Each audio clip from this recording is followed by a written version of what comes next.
Pro Boxing Fans here with esteemed trainer Dominic Ingle. We're down here at the BT Studios in London. Dom, how are you keeping? I'm very good, thank you. Good. Willie Hutchinson on the bill this Friday at Royal Albert Hall. Tell us about this young man. Tell us why we need to jump on his journey. World amateur boxing champion. He's only 21 years old. He can punch, he can fight. It's very exciting to watch. And the division at the minute, the light heavyweight division, is not that interesting. I think he's the type of fighter who's going to set it on fire.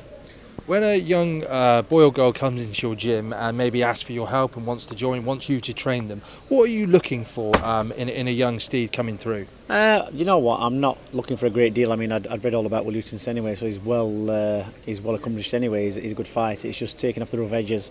You talk to them, you find out what they've done so far, the situations they've been in the amateurs and the pro game, and he's had some interesting stories how he got through his first couple of fights and the procedures he followed, and they were a bit all over the place, and it was just a case of tidying him up and honing him into the champion that he can be.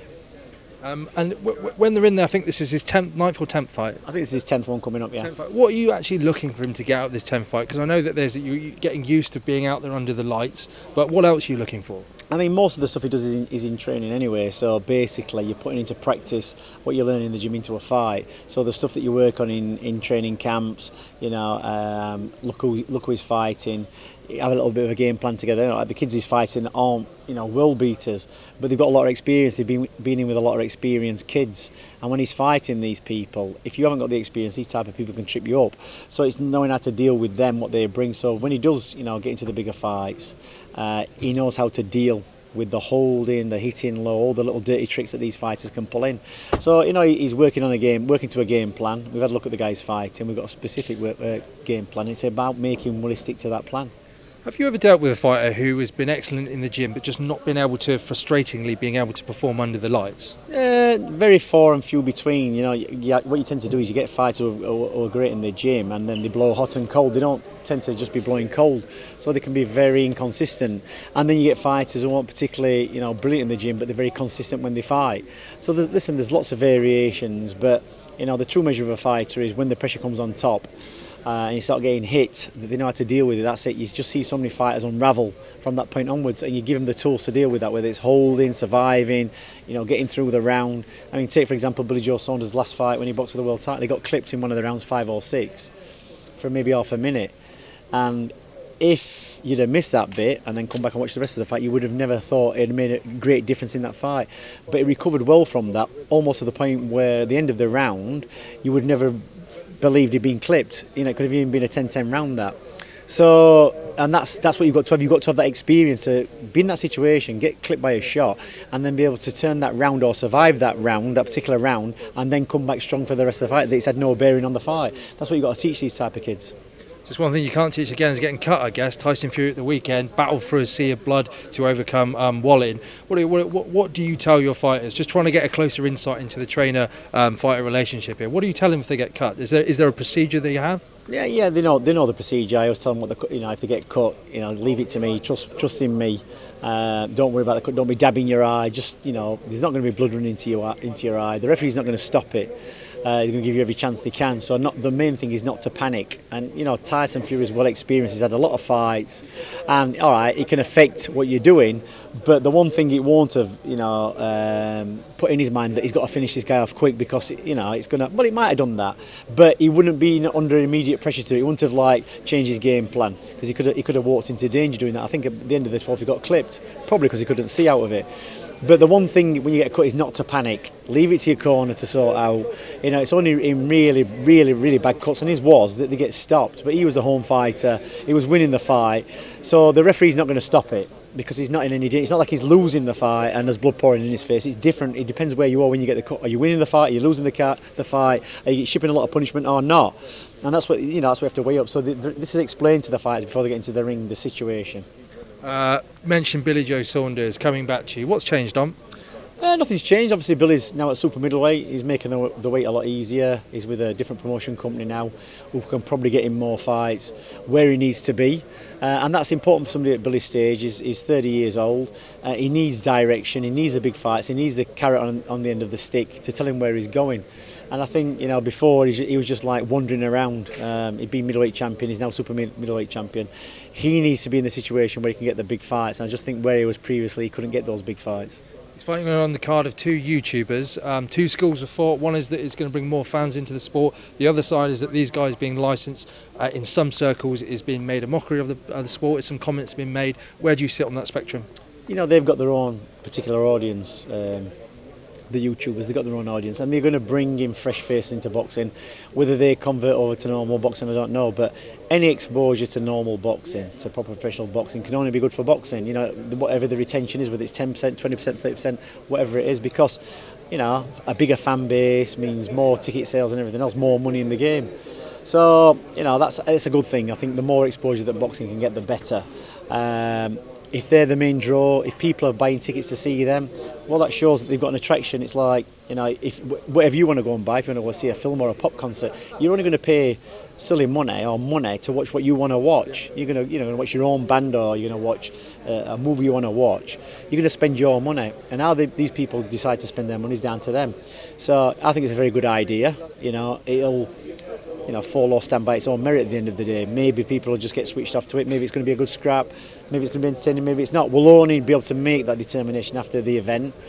Go back a few years to Mayweather and McGregor. I'm sure we had the similar conversation. Although they were the headliners and there was nobody like big fights on the undercard saying that somebody else was taking top billing. People poo-pooed that fight, but it was a good event at the end of the day. It was a good event. It brought in a lot of different fans. I was down there at the time in London. The press conference was actually had more people turn up for the press conference for that fight than the boxing what was on in Wembley Arena the next day. So what does that tell you? So it brings people into the area, and if there's another event on boxing, maybe they're going to watch it. So it's a good thing. What's the first conversation you had with Billy Joe when he decided he wanted to come back? How you doing, Bill? Was there any conversation about discipline? No, Billy's got discipline. I mean, that's the thing. It's never an issue. Once he got to train, they train. He never liked discipline in a training camp. Maybe, like most fighters, he likes discipline outside of a training camp. But once he's got to switch on, to train for a fight, he's switched on. That's what they do. It's never been the case with Billy or even Kell, Brook, when they're in a training camp. There's no discipline and they don't stick to the plan. They do. Otherwise, they would never be able to get into the shape and perform like they do. What they do once they leave the gym is out of my control. It's my domain is the gym. When they're in there, they do as they're told, and they always do because they know they've got a date to fight to. So there's never a question of bad discipline. You mentioned Calabro, a question you're going to get asked today numerous times, I imagine. I think when you were quoted in saying you don't imagine Kell will be coming back, but he has. What's changed? Probably his performance, because sometimes you get to that stage, and most fighters, when they get past the 30s and they realise they've got a few fights left, they can more or less pick the fights that they have. And Zerafa we box, it looks an easiest fight on paper, should I say. And I thought he would breeze through that fight, maybe stop him in 6 rounds, and then maybe have the calm fight and pack up. So that's why I couldn't see him coming back, because I thought even with Kell's knowledge of a fighter and going to a different trainer, he still knows enough to get to easily get past them type of fights. And to be honest, he made a very, very odd job of that fight. For whatever reason it was, I'm not particularly interested.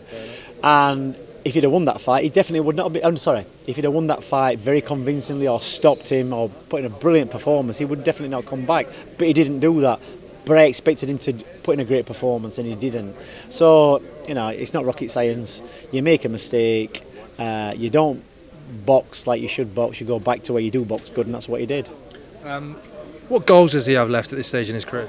I think he just, like any fighter, I think you get to the end of your career and you look back, maybe like when you look back over your life when you're on your deathbed and think that there's different things I could have done. And I think, to leave the game without ticking all the boxes. All right, he boxed Golovkin, he boxed Errol Spence, but maybe he wants to be world champion again. Maybe he wants to be in bigger fights to test himself. Maybe to put the ghost to bed type of thing, where I don't think he wants to finish his boxing career and have regrets. People say to me, you never fought anybody. I think he wants to win or lose. He wants to put himself in with the big names and test himself. Does your gut say the Khan fight happens or doesn't happen? You know what? I'll put you on the spot. Gun to your head. Listen. So if they both stick around long enough without retiring, it probably will happen. It could happen in a pub car park somewhere. Who knows? But as in boxing, if you stick around long enough, anything can happen. It's just whether Khan retires first or Kell retires first or what other options are put in front of him. We never got the Mayweather Manny Pacquiao fight at the prime. We never got Lennox Lewis Mike Tyson at the prime. You know, we're not going to get Kell, Brook and Amir Khan in the prime. That's the fights you want to see. You never do. There's very few fights.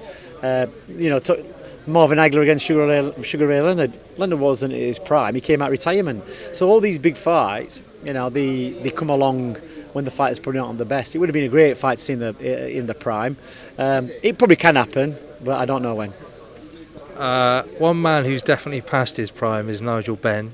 Sounds like we've got a press conference on Thursday. Looks like he's coming back. Initial thoughts? Listen, the fighting instinct never leaves you. The only thing is that your time and your reflexes, they all can leave you. And it's not such a bad problem. It depends who he's fighting. If he's fighting a fellow who's in his 50s, then fair enough. If he's fighting some young kid, well, you know, unless the kid's completely useless, it's a dangerous place to be.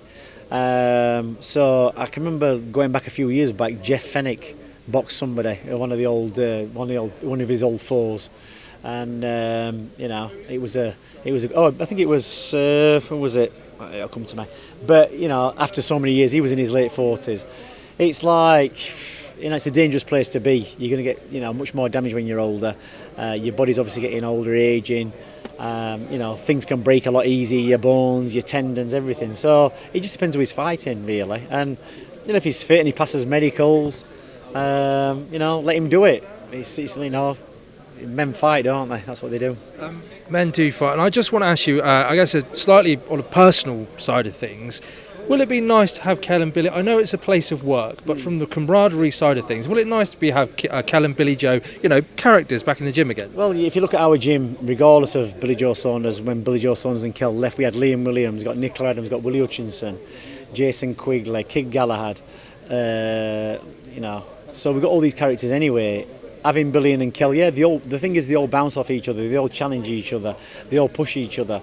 So that gym's never been without them type of characters. You know, it becomes a little bit more hard work because they're larger than life characters. Well, Billy he's a prankster, he likes to play games, it's a laugh and a joke, but they always get down to the serious business. So we've never been short of that anyway, and it's a good environment to be in. They test each other, they run against each other, they spar against each other. You know, they compete for losing weight against each other. So there's always something going on, and that's the thing what probably makes the training easier for them. You know, I remember Liam Williams telling me when he trained in Wales, he was just so isolated. He was the best man in the gym. Now he's in the gym, and you know, one day he might be the best man, the next day he's not. It's everybody's, you know, it's like a race, and everybody's edging in front of each other. So it's a good place to be at the minute. How is it having Nicola in camp now? Obviously, she's a groundbreaking boxer, a great pioneer for women's sport. She came to the gym a long time ago when she first did. I think it was the Olympic Games when she won her first title. Even before that, even years before she won that title, she used to come, sneak into the gym because she'd been down at the Institute of Sport with the amateurs and put an egg guard on and jumping with Kid Galahad and all the other fighters and get the sparring and experience. And then when she boxed in the Olympics, she came up and sparred Kid Galahad, all the other guys, and got, you know, she was getting a training at the AS, but she was getting really good sparring in our gym. So it was probably a natural progression. She went to America for a short period of time, I think, because she followed one of her, you know, a partner there. But she's back in the gym, and she's just like one of the lads. She does her stuff, she spars with everybody. Yes, it's good, it's easy. You wouldn't think she was a woman. You think she's just one of the lads jumping in having a fight. And just finally, Dom, two of Kell Brook's old foes, Spence supporter, going out this weekend over in the States. Who wins and why? Who do you think wins? I'm going to go Spence. I think he's going to win over 12. I think he's going to outbox him. Yeah, I mean, Sean Porter's been in some tough fights. I've seen a bit of he looks like a bit of a slide in him. His style is, you know, it's probably made for Spence. Spence is tall, he's a southpaw. It's probably going to be difficult for Porter to get inside of him, and if he does, as we know, Spence is very good with body shots, so it's not a good place for Porter to be. So I'm thinking, you know, points, possibly late stoppage for Spencer, and with maybe somebody going down in the process, so we'll see. Dominic Ingle, thank you for being the Pro Boxing Fans. No problem, thank you. Thanks for your time, mate. Appreciate it.